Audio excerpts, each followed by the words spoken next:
जय हिंद। देखिए, America, Israel और ईरान की लड़ाई अभी किस मोड़ पर पहुंची है और हार्मुज जल संधि के अंदर अभी क्या क्या चीजें हो रही है, और अमेरिका झूठ बोल रहा है कि वो बहुत जल्दी लौट जाएगा। एक्चुअल अमेरिका ग्राउंड इन्वेजन की तैयारी कर रहा है। तो एक एक करके समझते हैं कि इस हार्मुज के पास, इस फारस की इस खाड़ी में आखिर क्या चल रहा है। देखिए, अमेरिका जो है वो फारस की जल खाड़ी को खुलवाने के लिए और ये हार्मुज को खुलवाने के लिए अपने 5,000 नौसैनिकों को, मरीन कमांडो को यहां भेज रहा है। तो आखिर यहां उतारेगा कैसे? इसके लिए उसे एक ऐसी जहाज की जरूरत है जिसे एम्फीबियस एयरक्राफ्ट कहते हैं।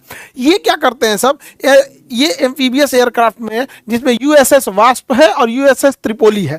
ये जहाज क्या करते हैं सब? ये 7th फ्लीट के हिस्सा है सब। ये कई डेक के होते हैं, कई लेयर के होते हैं। इसके ऊपर में हेलीकॉप्टर और लड़ाकू जहाजें खड़ी रहती हैं और इसके अंदर के डेक में फौजी के रहने का जगह होता है, बख्तरबंद गाड़ियां होती हैं, ग्राउंड अटैक के लिए सारी सामानें रखे रहते हैं। तो ये एयरक्राफ्ट कैरियर से थोड़ा छोटा होता है लेकिन बड़ा काम कर देता है, और इसके ऊपर से लगातार जहाजों को उड़ा उड़ा के भेजा जाता है।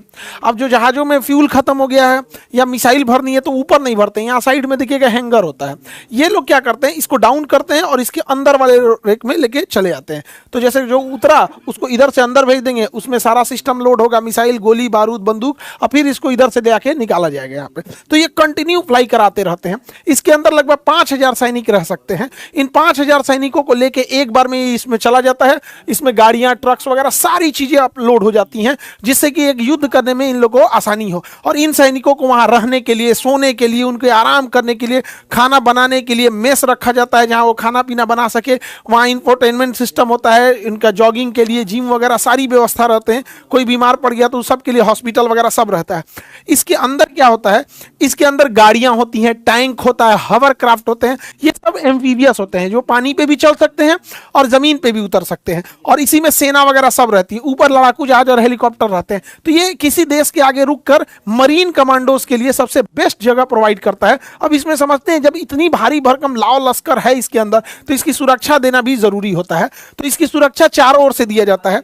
जहाज के बाएं साइड को हम कहते हैं पोर्ट, और दाहिने साइड को बोलते हैं स्टारबोर्ड, पीछे को बोलते हैं स्ट्रेन, और सामने वाले हिस्से को बोलते हैं बो। ये लेफ्ट साइड हमेशा याद रखिएगा, लेफ्ट साइड को हम पोर्ट कहते हैं। इसको याद रखने का ट्रिक भी है, लेफ्ट में 4 अक्षर होता है और इसमें भी 4 अक्षर होता है पोर्ट में। अब बाकी राइट साइड को हम लोग बोलते हैं ये बोट, ये स्टारबोर्ड, आगे बो और पीछे strain.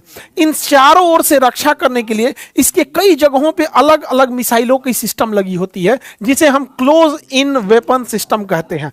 Close in weapon system automatic fire करता है अगर दुश्मन इसके ऊपर कोई मिसाइल दाग देता।